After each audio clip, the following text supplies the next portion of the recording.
Morning folks, Jake at Walkie Farm, and got Theo on the task. He's just set up water. We've rolled out a hot wire. Didn't call the cows and they were all sitting down ruminating. I didn't think they'd come. I was just going to leave the gate open, but here they come. This is Mickey there with her new little white calf, gorgeous. That black calf there is her previous heifer calf. So this year she's had a beautiful white calf with red ears and red spots. Nice and calm. Good job, everyone. I'm absolutely... Good job, Theo. You got it untangled, mate. I'm absolutely struggling with a bit of hay fever today. And then this is that beautiful heifer I love, and she's starting to bag up. Back end's floppy now. Udder's full of milk. She's got a couple extra nipples down there, as a lot of those F2s seem to have for some reason. Throwback from whatever Angus base they came from, I guess. Which one's your favourite cow, buddy? Dundon. Where is he? He's not here yet. Oh, there he is. Dundon. That's Nandi's bull calf from last year. We called him Dun because dun is the colour, and Don because he's the boss. He was a sappy little calf, and I knew we'd keep him intact because the bloodline, being Gugu there, who he's grazing next to, was just so good. You know, cow that's 12-year-old, never had a needle, and throws out a calf a year, which is incredible. Is that everyone already, Theo? Have we already done it? Unbelievable. Hey, buddy? Yeah, and Otto's not even here. Otto's up at the house doing his schoolwork.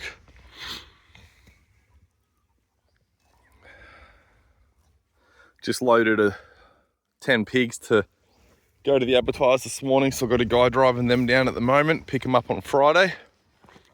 Christmas hams. And if you watched yesterday's video, this was that section where I was talking about the hay bale being... They ended up being in there for 2 days because I came down yesterday and the hay fever just kicked my ass. Just went home and laid on the bed. Had some people ask me, sorry for all the sniffling, but it's just struggle town. Someone asked me about the ground cover, you know, why we're aiming for that. I really do subscribe and believe in the ultra high density grazing, but I was doing that last year and it never rained, and because we didn't really have any ground cover to start with, we just got no regrowth. I basically got one graze out of the farm. No, please, Theo. And that kicked off the dry spell, and from then on out, had no recovery at all. So this year I've tamed myself back a little bit, and we're going back to, you know, that very sort of basic take a third, leave a third, trample a third, just grazing a bit gentler. You can hop in front of the camera if you want. And just really trying to build a bit of ground armour before we get into that ultra high utilisation. So the reason we like this laid over, there's many reasons. One is we want to cover the ground and it controls temperature a bit better. So if you can imagine, that's like a blanket on the soil. This is seed. Yeah, it's a seed, that's right. And it keeps the ground cooler in summer, warmer in winter, so it extends your growing period a little bit because the soil temperature is what helps seed germination and that sort of thing. It stops broadleaf weeds from coming up. There's a permaculture saying, Mother Nature's modest and she wants to cover herself.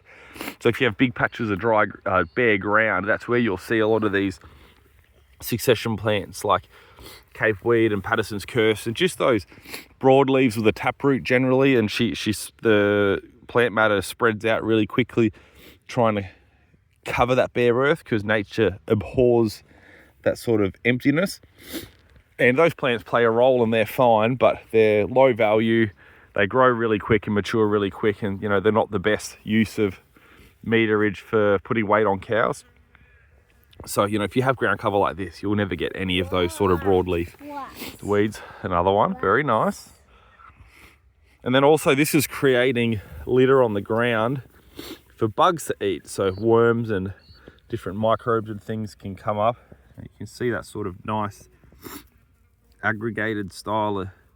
Almost see some worm castings and things coming up. So the bugs will come up and start to consume that decaying matter, which becomes organic matter. It's like a big on-site compost machine, and it also prevents erosion. So you get a big rain event and it'll stop that erosion. So really working to get some nice ground cover, and I'm super happy with this area. Of course, you get further out into the paddock and it's a lot sparser in different sections. I've just shown you the sort of the highlight reel.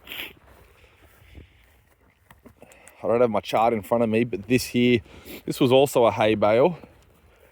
We'll hop over here, and I'm probably going to get a phone call because my wife wants to grab Theo to take him to playgroup. So if that happens, the video will hang up, but that'll be the end of it. This was another one, and there was so much litter left behind. You can see some of the straw that it almost created too much of a matting, and it was hard for the plants to punch through. But we got some brilliant. What did you do? Boo-goo? Hey, go shut that gate, quick, so the cows don't come back in, quick. Got some vetch and some of the cover crops we broadcasted. This gate here, buddy. Here, no, stand there, stay there, I'll swing it to you. Here. Good job, buddy, lock it up. Oh, look at this. Eating the flower heads off the chilled radish. Pretty cool.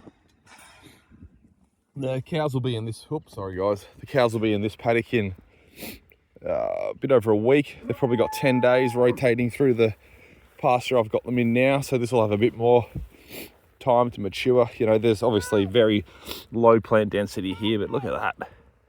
Just a beautiful, nice, healthy plant. So they'll spend 2 days in this pasture, a day in that little riparian area. I'm pulse grazing that, and I'm leaving the rest of this riparian area. Just a bit of an experiment in there, and then we've got to pasture up the back and start the rotation again. So all happening.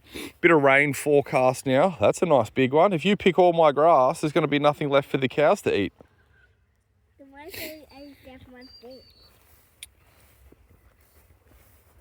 Bit of rain on the forecast. So we've got, I think, 10 mil forecast tomorrow and another 10 mil end of the week. And if that happens, you know, we'll get another couple of weeks of grazing out of this season. That'll kick a lot of these younger plants on, and especially yesterday was 30 degrees Celsius. Today's sort of only 20. So that sort of weather with a bit of rain would be fantastic, but is what it is. Two things are certain: drought and flood. Farming here in Australia. We never know when we're going to get either of them, do we, Theo? This from Magma. This is Wamagama. Look at Mickey up there. She's eating the flowers. She's walking around. Look. Isn't she lovely? He loves flowers. She loves flowers. He loves eating them. Look at that fat. Some fat cows up there. Look coming at us. It's Alani. Why don't you want That heifer there, she calved unassisted at 16 months old, and the calf was doing quite well, but calf was a few months old and it got tangled up in an electric fence, and by the time I got to it, it was nearly dead. I tube fed it some electrolytes and sat it in the shed in some bedding, and died about 24 hours later, which was a real shame. It was a little heifer too. Such a shame. Anyway, these things happen.